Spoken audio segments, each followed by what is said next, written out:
What's up, guys? Welcome. I am Morgan Film Fan, and welcome to a triple bill. I don't usually do these very often, but sometimes I decide to just do three straight movies in a row in one video, and usually when they're pretty connected, like this series is. And Feast is a film that I've known for a while. I reviewed it for 1 October a few years ago. This was before the channel, but when I was doing like Facebook reviews or something.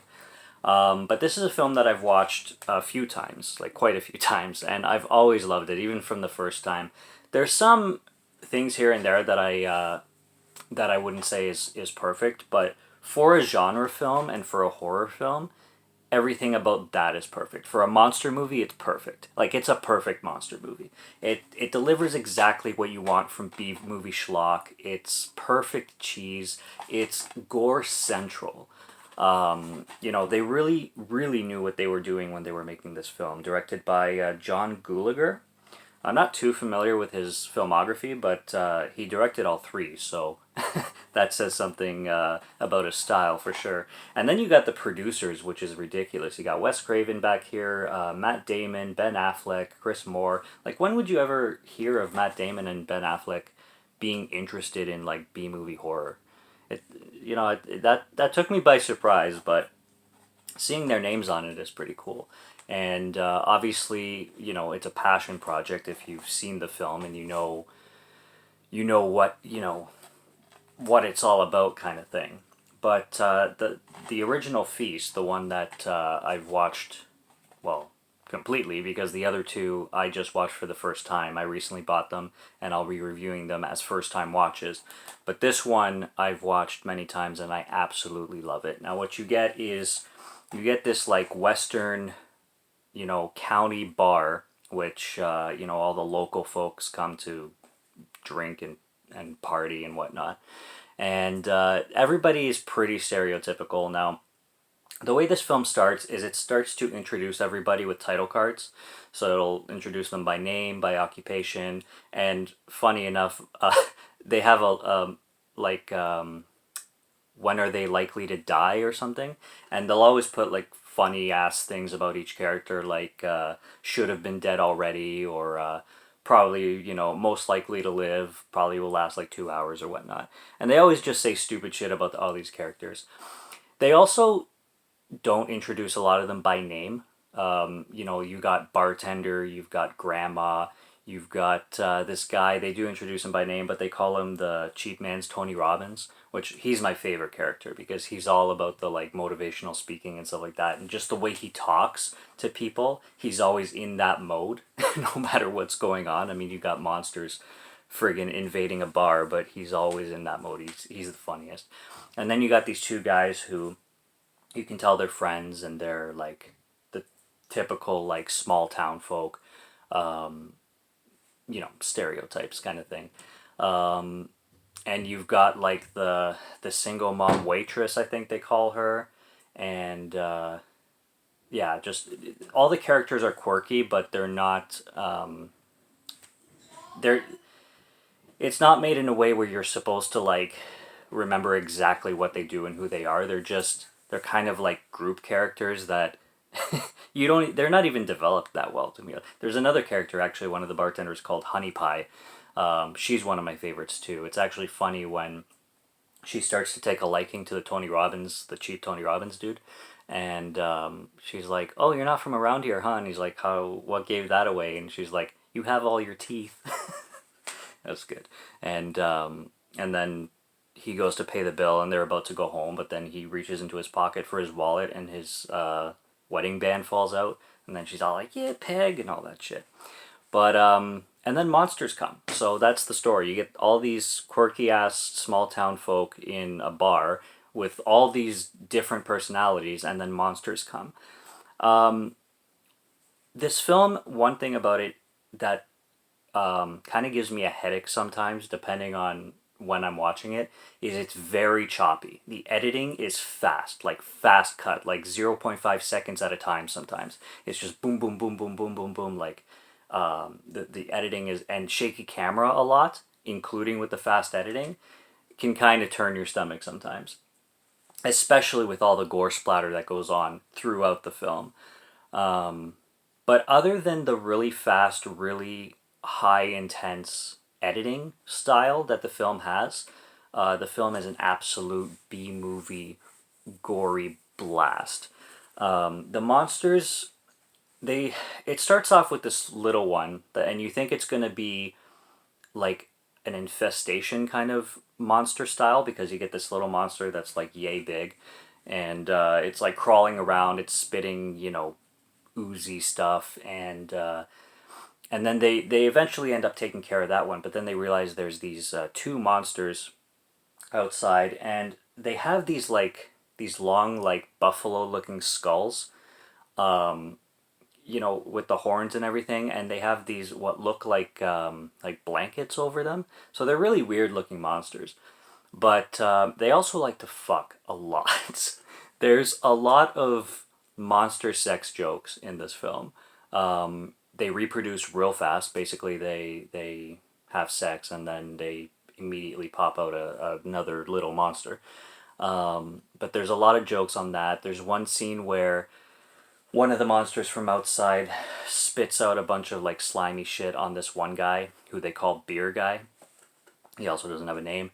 And basically, throughout the film, his face starts to kind of decompose very, very slowly, to the point where they're bandaging it up. And, like, there's one scene where he's over a sink and he's shaking his hair and he's got, like, maggots falling off of it. This is a really disgusting film. Like, there's a lot of, gagging, like make you sick jokes throughout. It's crazy. And then one scene where Honey Pie, the bartender, lifts up his bandage and he's got like maggots coming out of his eye. It's pretty disgusting. There's one scene where this woman is dragged outside of the bar, and then the little monster goes up to her face and, you know, that on her mouth, very vigorously, and then finishes, and then she just spits out a whole load of stuff. It's pretty disgusting. It's very gory, and the third act, when the monsters actually come into the restaurant, this is where they take off their skull and their robe, and you can tell like the way they are underneath, and they're just kind of insectish, but not quite. Really like high pitched, like squeaking, like or squealing, whatever you want to say. Um,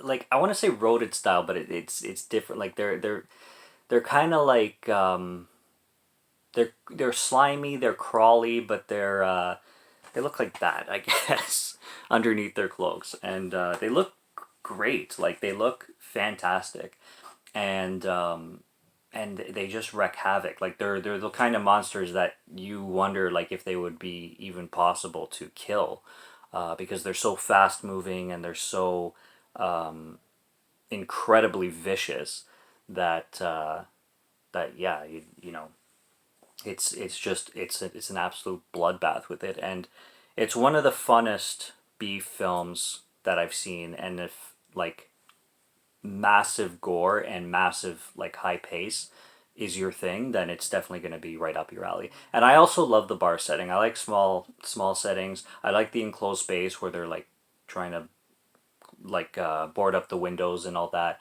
And I just like the atmosphere of like this county bar where everybody is local and everybody knows each other and everybody is already kind of friends ish, but everybody's so different, that it's really really entertaining.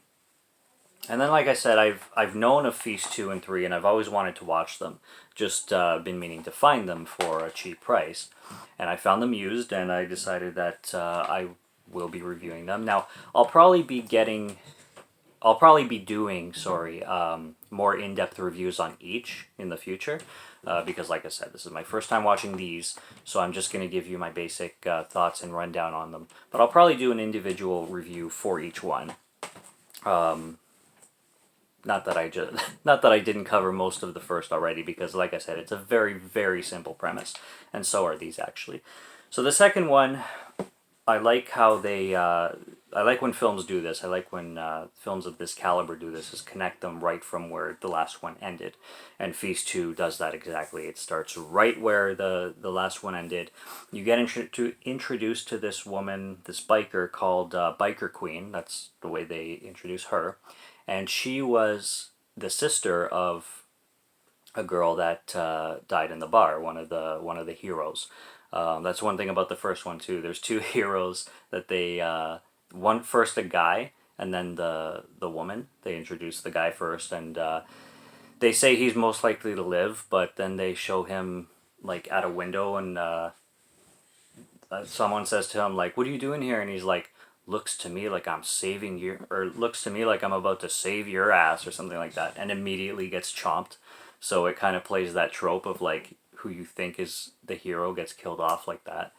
But yeah, anyways, this biker queen, her sister had died in this bar, and then she's kind of the bartender shows up again from the first film, and she's demanding answers from him, and then they end up in the nearest town to the bar where all these, this is the next day, the next morning, so this one takes place during the day, and they're trying to survive these monsters with all these other locals from the town, and you get a bunch of other strange characters, even stranger, you could say. There's this woman named Secrets. I don't know exactly why they call her Secrets. There's this guy named Slasher because he's a retail salesman, and he's like that, that sales pitch guy, kind of like the Tony Robbins guy, but for selling houses. And and his gimmick is like slashing prices with the chainsaw kind of thing. That's why they call him Slasher. And Honey Pie returns. Honey Pie is actually in all three films. Same with the bartender. So they are returning characters, and Honey Pie is great. She's very ditzy in the first one, but she goes very, very badass in this one. And also, for anybody who's seen the series or the first one, she ends up abandoning everybody in the first film at the bar and escaping in a truck. So as soon as bartender sees her in this town, he starts beating the shit out of her for abandoning them and leaving them to die. And this beating goes on for like 2 minutes. She's like, "Why did you leave? Why did you leave?" He's just like beating the shit out of this chick. It's crazy. The You can tell the budget went lower on this one.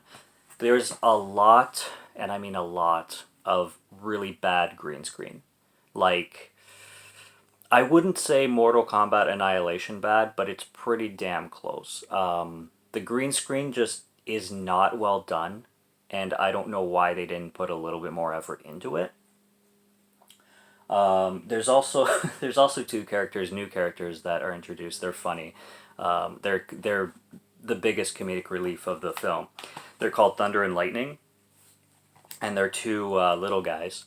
And one of them is on the cover. I forget his name, but this guy shows up in Project X as like a little person showing up at the party, and he's also in the Pirates of the Caribbean films.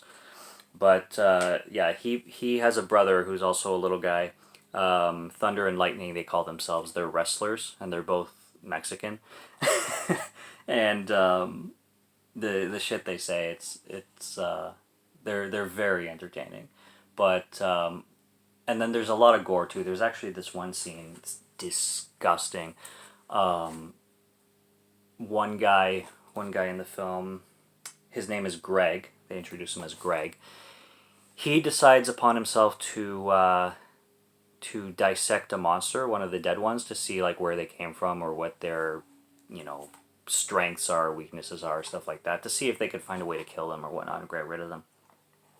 And while they're dissecting this monster, a lot of disgusting shit happens. Like, I'd say things that are more disgusting than the first film, for sure. No doubt about it. This whole scene is just... Man, they almost push it to a point where, you know those really underground films, like, well, they say horror films, but I just think they're like filth films, where like it involves a lot of people puking a lot. It's like that, but it's staged puking instead of real puking. But still, it's like 2 to 3 minutes of just people puking and monster fluids and spraying and just absolute filth for a good while. And if it wasn't for the budget restraints, I think they would do a great job on the gore, because the first one was so well done with the gore and how it looked for a B movie, that this one hits the mark. It just didn't have the money behind it. And I think they spent a lot more money on the actors and probably a lot of the set pieces, because this one is in a town instead of just a bar. But it's entertaining. It was my least favorite of the three, I will say. The first one is my favorite, and then the third one is my second favorite, and then Feast 2 will probably be my least favorite for now. But I'm really hoping that with second watches on Feast 2 and Feast 3, that I'll get a bigger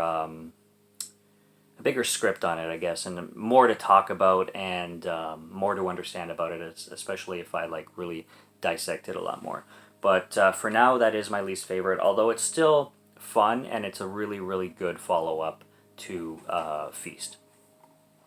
And then you get Feast 3, starting right off from Feast 2. Feast 2 ends really abruptly. Like, really abruptly, almost like cut in credits. In the middle of, like, an action scene. The last thing you get in Feast 2 is Honey Pie, like, completely bloody and ready to go into, like, another... They're about to enter, like, a police station.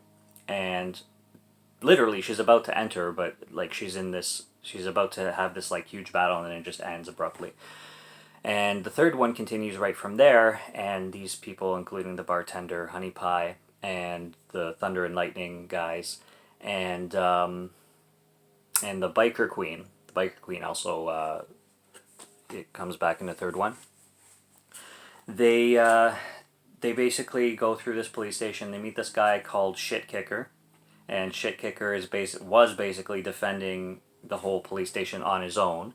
And he joins the whole retaliation against these monsters. They meet this other character, which they call the Prophet, and the Prophet, he's very spiritual, and apparently he has the ability to like control the monsters' thoughts, so he can stop them like from approaching, or he can lead them in under directions. It gets really weird with this character, but he's really funny, and they utilize him in a very humorous way. And I can get behind him, even though he's really weird. Like, he wears this cloak. He's a total stereotypical, like, prophet preacher guy. But they utilize him very entertaining. And I'm laughing because it reminds me of the ending and how bonkers this one goes. It goes a little bit beyond monsters. I'm not going to spoil it, but because I wouldn't want to be spoiled myself. I don't like being spoiled on anything, but these are two films that I don't really like being spoiled too much on. But yeah, it goes batshit towards, as the film progresses. And I will say something that's not a spoiler, but the third film, the whole conclusion, it does end with a song. I'll just say that it ends with a song, a funny song, and it's funny. It's unexpected, and it's really, really funny the way they do it to conclude this whole trilogy. It's honestly like a wrap up of the trilogy in a really bizarre and interesting way. It's really great. But I'm really happy. Well, the happy finish. Really happy that I found these because they've been on my radar for a while, and I wanted to see how they could possibly like follow up Feast. Like I was assuming that they'd be kind of along the same lines in B movie style. Obviously, they don't compare. This is perfect as a standalone film. You don't even need the other two. Like, this is perfect the way it is. Feast unrated is fantastic. The other two just complement, a trilogy if you want to binge the three of them, or if you want to literally watch them back to back. You can even stitch them together, which is something that a lot of good B movies do. Like Halloween 1 and 2 style, they go together so perfectly. So do these. But if you want to watch the best one, if you want the best experience or the most entertaining experience, I just say watch the first Feast film, at least. Like if you just watch the first one, and if you don't like it, don't watch 2 and 3. Absolutely not. But but the second and the third are really good compliments to it. So that's the Feast trilogy. And like I said, I do hope to be doing an individual review on all of them, but I'm really glad I watched 2 and 3 for the first time very recently, and they're a hell of a lot of fun. So check them out if you haven't already. But and if you haven't already, subscribe to Morgan Film Fan if you like to listen to my voice, or if you like my film reviews. Lots more to come as always, and until then, stay tuned. Till next time, have a good one, and cheers.